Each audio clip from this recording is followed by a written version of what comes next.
Hi there. Welcome to Nomadic Diaries. We're the podcast that takes you on journeys through the lives of those who have already embraced the international lifestyles.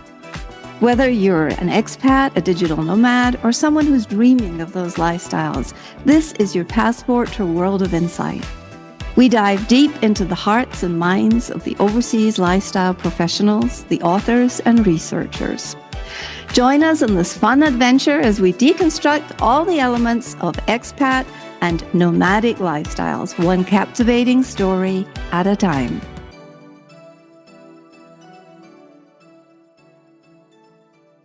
Hi, everybody. Good morning, good evening, good afternoon, wherever you are. This is Nomadic Diaries, and it is my pleasure today to introduce Cathy Rouhana. And Cathy is the author who is authoring the book called When the Fudge Trees Bloom. Cathy, thank you so much for coming to Nomadic Diaries. Doreen, it's definitely my pleasure to be here with you. Thank you for inviting me. Oh, you're welcome. You're welcome. Now, you and I have things in common we're just discovering. So this need to be more than one podcast, listeners, just FYI. Cathy has been associated, married to, lived in, and experienced the Middle East for much of her life. And she has recently written this beautiful book, which is about to be published. And we are here to talk about that Middle Eastern journey. Cathy, tell us about your book, starting with the title. Well, I've been told it's an unusual title, and yes, but it does have an interesting origin. When I first met my husband, Najib, he was in college at Loyola University in Baltimore, Maryland, and English was his third language. He would write his papers in French and then translate them to English. He lived at the library. So when he was telling me about his native country and the property that his mother owned, he told me there were 1 million fudge trees on his mother's property. And of course, he meant figs. And it stuck with me. It just stuck with me. So that is the small version of the meaning of the title. But on a larger level, to make fudge, you have to mix the bitter with the fat, with the sweet. And it's a metaphor for life. Yes. If you're lucky enough to get to an elevated age and you look back at all your sorrows or your joys, what you've learned from those things come from, that's your fudge. So you have lived with this metaphor of fudge in that you married a fellow from the Middle East who was already bi and trilingual, and he came from, I'm assuming, possibly a different faith from you. No, he did not. He did not. He was a Christian then. He's a Maronite Christian. A Maronite Christian. Now, how common are Maronite Christians? I don't think they're uncommon. They're mostly in Lebanon, but they've immigrated to different parts of the world. The Maronites are part of the Uniate Catholic Church, like the Eastern Rite of the Catholic Church. They have their own patriarch, but they are recognized. Now, the thing with Lebanon is it's in their constitution that the president of Lebanon should always be a Maronite. It goes with that with the different religious sects, but the Maronites are supposed to be the president. So we were married in a Maronite Catholic service. So were my children. Oh, that's fascinating. So here now we're learning on Nomadic Diaries, pay attention, about the Maronites. I'm familiar with Coptic Christians in Egypt, of course, right, and many of the other cultural and religious sects around the Middle East. But I have never really had a conversation with my Lebanese friends about the Maronite background. So thank you. Awesome. So your book, When the Fudge Trees Bloom, it paints a very vivid picture of the cultural crossroads that you navigated between the U.S. and the Middle East. Tell us when you first went to the Middle East, where did you live? And then what is the connection with Saudi Arabia? So my husband was working for the World Bank in Washington, D.C., when a headhunter came along and was looking for someone who spoke Arabic, had a financial background, and had experience with hotels. Najib had worked for hotels while he was in college. Was currently working in the financial department of the World Bank. He was Lebanese, and these people who were looking for somebody to run a business were Lebanese. So we talked. We had some financial difficulties at the time. We had one child, and I was pregnant with our second, and we decided we would go and see if we could make our fortune. So they were looking for somebody who could run a group of businesses, including a hotel. But in Saudi, at least when I was there, any businesses had to have a co-owner who was Saudi. For Lebanese and Saudi. So we did a stopover in Lebanon, and then we moved to the Dahran area. It's in because you live there, do you know the Carlton Hotel? Yes. Okay, that was the hotel, and we lived right next door to it. Oh, excellent. Yeah. It's really lovely to have a conversation with someone who has lived in a similar part of the world. And recently I did a little posting about the sisterhood across cultures, because although you and I were not there at the same time, somehow we have this invisible bond and we have this invisible cord because we both have shared lived experiences, but in different eras. Tell me, I was in Dubai in the 70s, beginning 80s, and our biggest client was Aramco. Fast forward a couple of decades, I ended up back being on Aramco. Tell me about what it was like in Dahran, because I used to go to the store in Dubai and buy granola bars for the people that were flying back to Dahran because they couldn't get granola bars at the time. Tell me about that time. I never tried to get granola bars, but we had a Safeway. I had a visitor from Egypt who was an American woman married to an Austrian who was doing consultant work for the hotel. So she stayed with us. And she was so thrilled to find that Safeway so she could get all the makings for tacos. Yes. And back to Egypt. She brought me a gift. She brought me some bacon and pork chops. Oh, wow. I don't know how she got them into the country, but I was thrilled. I put the bacon in the freezers for Christmas morning breakfast. We ate the pork chops pretty quick. Oh, wow. Those sorts of things were a prize then. Now, was there not a pork shop back in the 80s? Tell me exactly what was the date that you went to live in Dahran? We went in 79, and I left in late 86. Okay. I was in Dubai from 76 till 81, and then came back to Dahran in 95. Yeah, we missed each other. Pork was forbidden, and even the backs of the pepper cans, the word where it says you can use this for this. They blacked out the pork. Yeah. Miss Piggy was bleeped out of the cartoons. Yes. Things like that. So what were the particular challenges in that era when you were there for a woman, for a Western woman living in Saudi Arabia? Did you have to wear an abaya and cover? This is the question that everybody asks. So I'm going to ask. So I did have an abaya that I wore when I was walking outside. Did not cover my face, did not cover my head. Actually, I probably wore a bandana during the Ramadan. Yes. But I had a friend who had abayas made for us in blue. We had these royal blue abayas. And I have to tell you, I didn't mind throwing that over my whatever I was wearing to walk from my condo over to the hotel to get dinner with my kids. It was easy. I did not mind that. I never covered my face. It was not that part. Yes. Although people told me near to Jeddah and closer to Mecca that Western women did cover their faces and their heads. So just a note here to say that although a tradition may be common in a country, it's not necessarily the same across the entire country. And there were places, as there are in the States, that are more conservative, where dress is different or more important, and that geographical boundaries made a huge difference to us there, didn't they? Yes, they did. Now, you could, at least when I was there, even the men could not travel around the country without, the men had to have a letter from their employer giving Wow. permission, Uh-huh. and women had to have a letter from their husbands giving permission. So I did go to Riyadh with a friend and our kids by train at one time, but I had Uh-huh. to have a letter. We did not have to have a letter to travel, but frequently we were on the Aramco plane. Yes, privilege right there.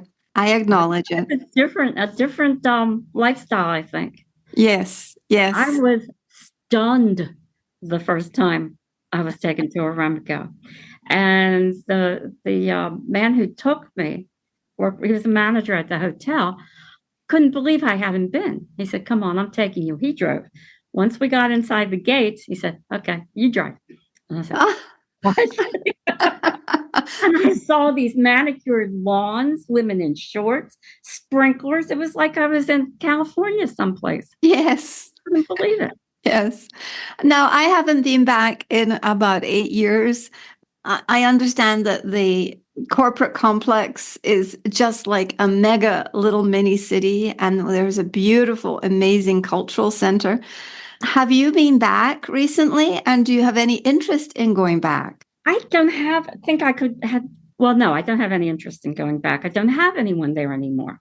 My husband doesn't have a visa there anymore. So I go to Lebanon, yeah, in a But heartbeat. you don't need a visa. You can go as a tourist now. No, I didn't know that. You don't need a visa to go to Saudi Arabia. Well, once you get to the airport, you can now buy a visa, is my understanding.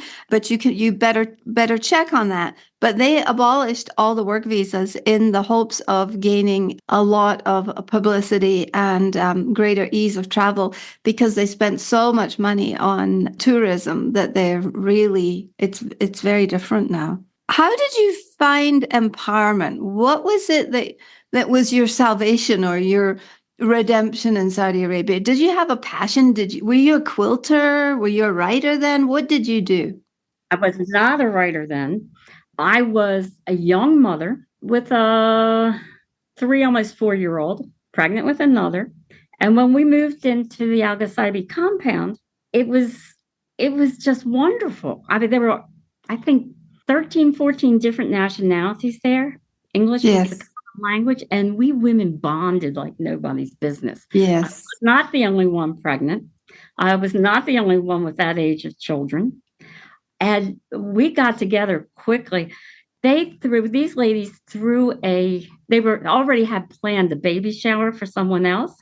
And on the way to the shower, one lady that I knew stopped at my door and said, "Come on, you're coming with me." Who knew? They included me in the baby shower. Oh, that's lovely. Yes. We all would get together in the mornings. We would call around or go outside and knock on the door and say, "Come over for coffee." And we'd end up sewing. We were knitters, embroiderers, like that. And down the road, we had a bazaar Nice. and raised quite a lot of money for orphans in Lebanon. But that bazaar was raided by the Matawa. Oh, But really? yes, but because it was women gathering together. It was not like it is now. No.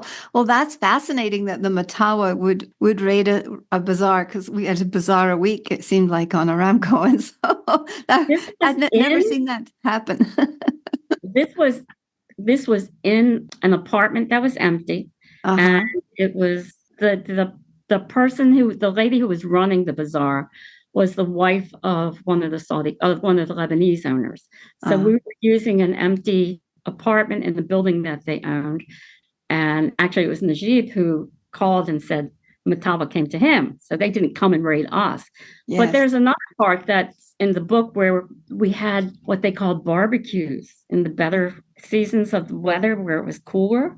Yes. It was outside around the pool with music, amazing food. And back then, there weren't a lot of things to do there. Yes. And the food wasn't all that great. Matawa did raid that. They did raid it, arrested people, and it had consequences. Oh my. They arrested people. Did they take some of the women away? No, they didn't. They didn't do anything with the women. Good. But any of the men who owned up to this was their wife had their ID taken. down the road from that, Najib was out of town when this happened. Down the road from that, they had an injunction against them where they had to go to court. Judge's trial told the hotel's lawyers to shut up. And Najib was sentenced to, I think, 6 months in a Saudi jail. The food and beverage manager to a couple months. They were going to close the hotel for X amount of time, paint the doors red, put chains on. It was a big deal. So Abdulaziz Al Muaibid, who was the Saudi owner, last resort went to the king. And as a Saudi citizen, he was able to petition the king. Wow. He did win the petition, but it was very scary. Interesting. Wow. That does sound very scary. Your family history with Saudi has been over several decades because you went in the 70s. You lived there until the 80s, and then you departed. Is that my understanding? We have our own business in the mountains of Lebanon. It's called Sunnyland, Ard al Shams, Land of Sun. I like it in Arabic better than in English. And he's been very successful. He introduced our oldest son to a young woman from his hometown. And that is where the end of my book came in, because I get goosebumps thinking about it. I said, oh my goodness, she's me in reverse. She's going with this guy and doesn't know what she's getting into. Oh, I see. Yes. Speaks the language very much at all. Yes. And she's an Arabic woman marrying a Western English-speaking fellow, your son. Mm-hmm. So say more about that. Paul and Rosie had an amazing wedding on the grounds of Sunnyland. And it was my first time back to Lebanon since, for I think over 20 years. I mean, Najib had been here, but I hadn't been back to Lebanon. And it was just magic. That's great. Yeah. That's great. And I love her. I just love her. My son does speak Arabic, but her English, I mean, she is a smart lady. Yes. And learned. Yes. And what is the time frame? How long ago were they married? Their oldest son's going to turn 16 next month. So they've been married for 17 years. Yeah. At the time, it was 2007. They got married on July 7th, 2007 at 7 p.m. Oh, wow. Mystical date. And there were actually problems all over the world with weddings. Yes. So when we got to the church, there were soldiers outside of it. And they asked my husband, do you want us to search everyone? Yes. He said no. Thank God. So, yes. But it was a mystical date. It was a beautiful wedding. Yeah, she's been like a daughter to me since then. You have family ties. You're married to originally a Lebanese fellow. You have deep contacts and connections to that country and that culture. How do you navigate the current complexities of the politics and the current situation that we find ourselves in now, where we're finding ourselves back to another wave of turmoil in that beautiful part of the world, which most people, I think, perhaps some people listening, might have a perspective of Lebanon as being sort of on the news and a hot spot off and on over the years. It has been. And your use of the word wave is totally true. When my son Peter was born in 1983, that spring started another wave. And we sat in the hallway under bombs for 3 days. Yes. And when we finally emerged, there were craters in a circle around our building. Oh, my. Yeah. So that was one. And since then, there have been quite a few others. And I'm very fortunate that now we have the internet, we have cell phones. Sure. And we have WhatsApp, we have FaceTime. So Najib did tell me that when Iran sent their missiles over to Israel, that it flew right over their heads. And it's like fireworks going off. They watched it. He said some people videotaped it. So yeah, it's there. And for Rosie and Paul's wedding, there was a wave right before because my family wanted to go so bad. Not my sons, my aunts, my uncles, my siblings, my Yes. cousins. Yes. Yes. And at the last minute, he told me, don't send out those invitations. He said, I can be responsible for my Oh, immediate family, but not for any. yes. So there My was a goodness. then. Wow. Yeah. And so this must have built a lot of resilience, not just in yourself, but in your entire family. So how do you see this resilience playing out in the life of your family over these decades? By my family, you mean my sons? I mean, your husband, your sons, yes, Yes. their families. We have worked it out. We have a rhythm and we're very, very close. Yeah. And Najib is whether he's here or not, he is a strong presence in Yeah. our. And Yes.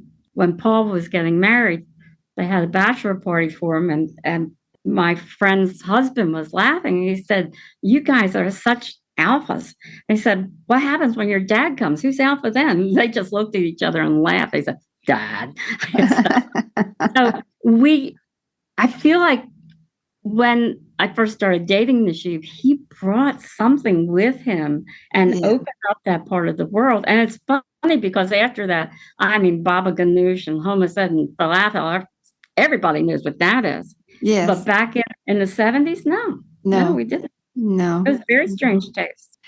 And so, as you raised your children between these different worlds, how have you balanced their cultural identity? And do your sons live in the U.S. or Lebanon or My sons all live really close England? to me. We are very, That's great. very, Very we are a fortunate. tight group. We are a tight group. Yes. They couldn't move outside of a certain parameter. You have to take care of your mother. I said, you have to take Wow. care of your mother. Yeah.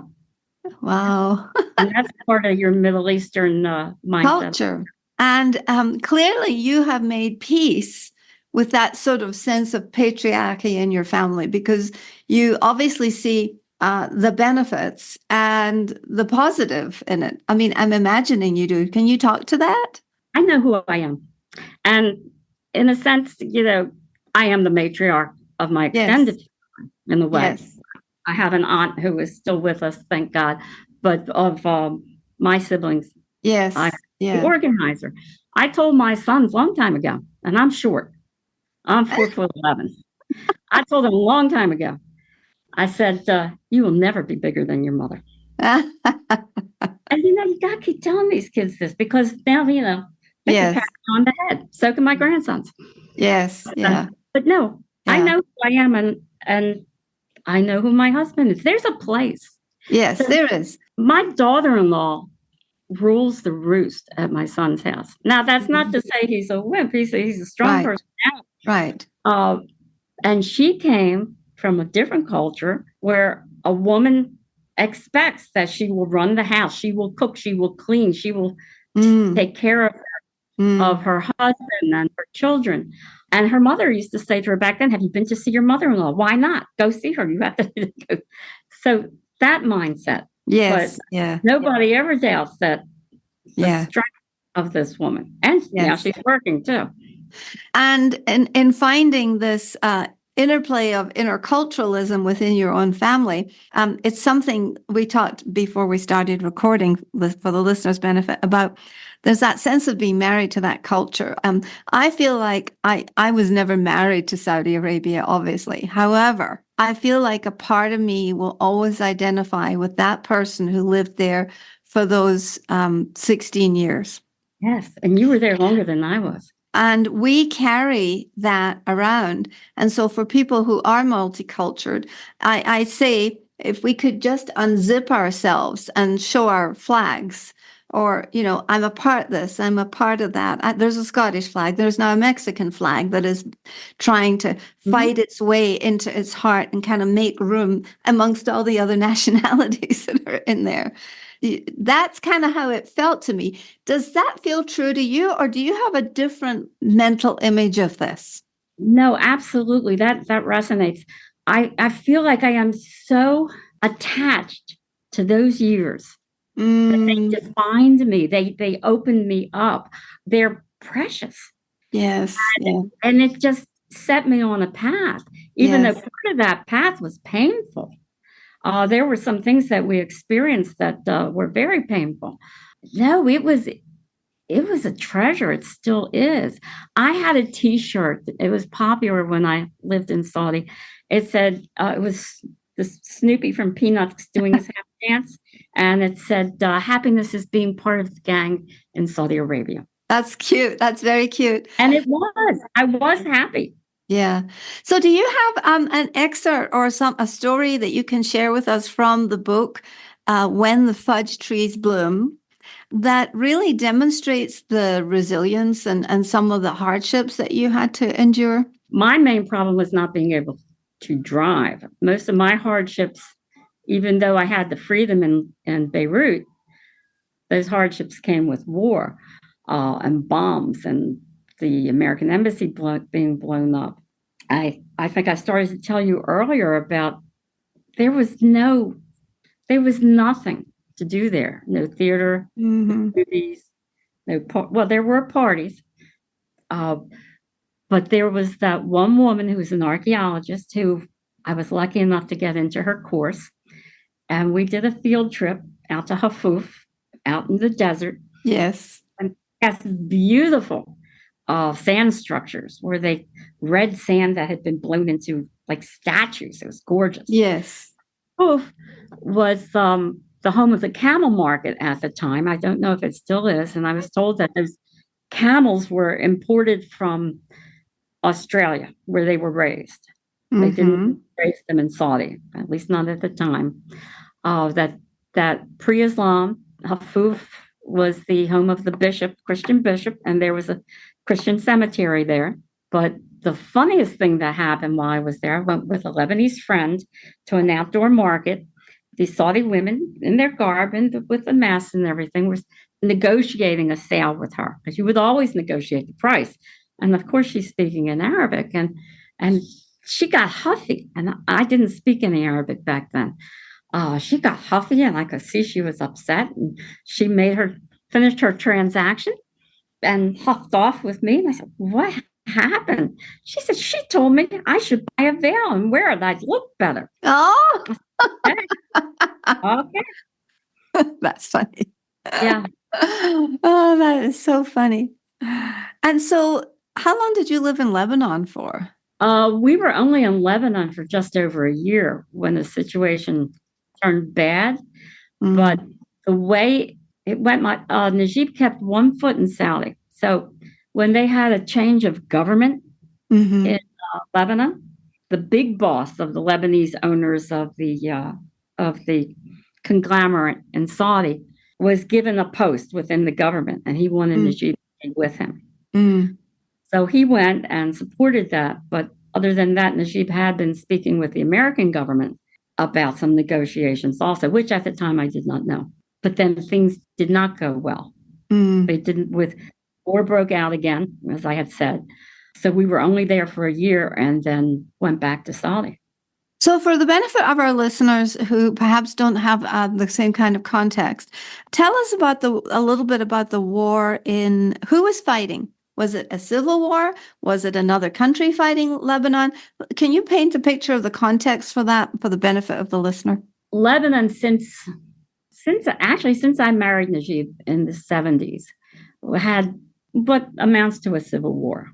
At one point, Yasser Arafat, the head of the PLO, yes, would not let the president of Lebanon cross into the west side of Beirut without permission. The Palestinians were very displaced. People would come back to find that to their homes and find that they were occupied.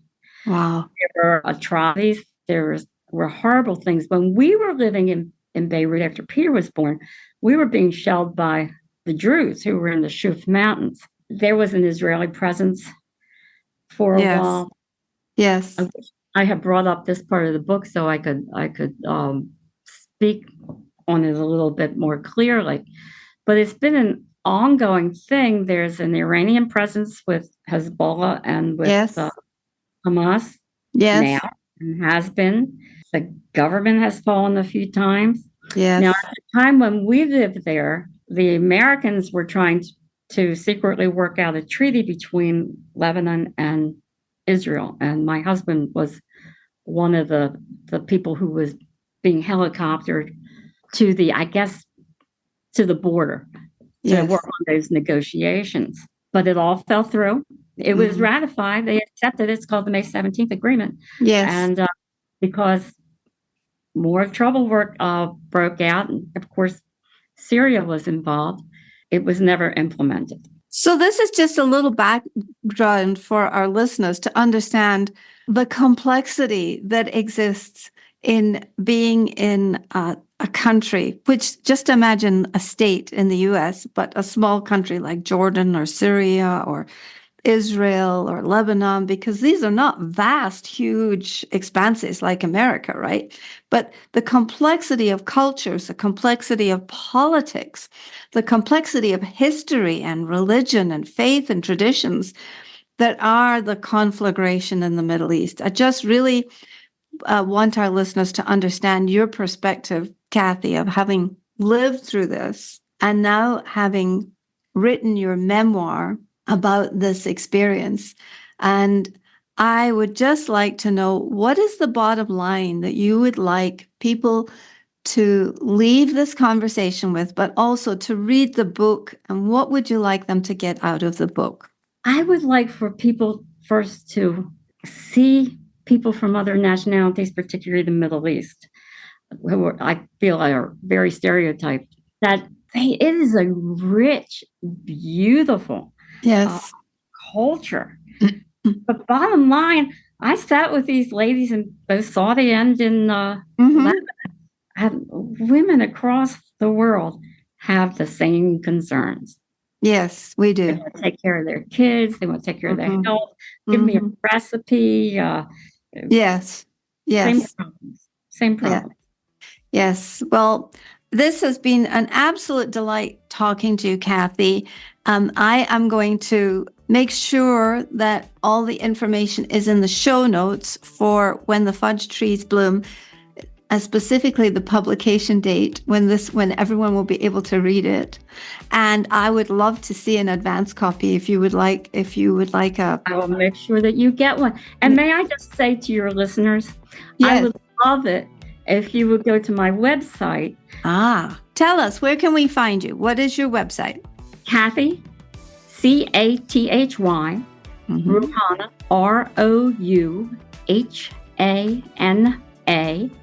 Rouhana.com.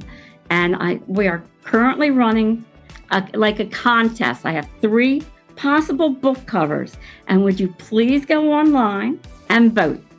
And that would be beautiful.